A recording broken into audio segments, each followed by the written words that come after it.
கடந்த ஆண்டு ஹைதராபாத்தில் மயோனஸுடன் மோமோ சாப்பிட்ட பெண் பலியான நிலையில் 15 பேர் உடல்நலக் குறைவால் பாதிக்கப்பட்டனர்.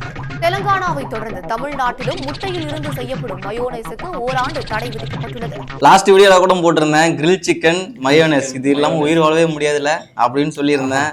கடைசியா மயோனைஸையே பேன் பண்ணிட்டாங்க. ஸோ நம்மளும் வந்து இதை கடைபிடிக்கிறது நல்லது. ஏன்னா கவர்மெண்ட் பண்ணது ஒரு வகையில் நல்லது தான். ஏன்னா பச்சை முட்டையை யூஸ் பண்ணுறதால உடனே அதை நம்ம சாப்பிட்டாகணும், ஒரு 4 மணி நேரம் அதிகபட்சம். ஸோ இதை சொல்கிறதுக்காக தான் இந்த ஒரு ஷார்ட்ஸ் பண்ணியிருந்தேன். இது வந்து எக்லெஸ் மயோனஸ் தான், அதனால் இதை சாப்பிட்றதுல பாதிப்பு இருக்காதுன்னு நினைக்கிறேன். இன்னொரு டவுட்டு, ஏன் அது 1 வருஷம் மட்டும் பேனுன்னு சொல்லிட்டு தெரில. 1 வருஷத்துக்கு அப்புறம் அப்போ நம்ம சாப்பிட்டோம்னா தப்பு இல்லையா? சரில எது எப்படியோ நல்ல வேலை இதை பேன் பண்ணல.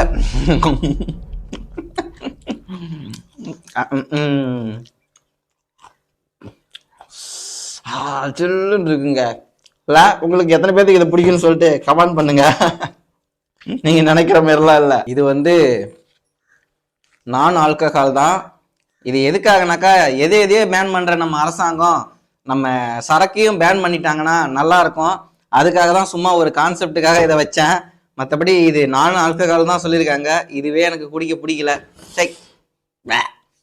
ஸோ இதையும் தயவு செஞ்சு சாராயத்தை பேன் பண்ணுங்க. இதை நான் வந்து வன்மையாக கண்டிக்கிறேன். ஃபுட்டில் அது இதையும் பேன் பண்ணிட்டு சாப்பிட விடாம பண்ணிருக்காங்க.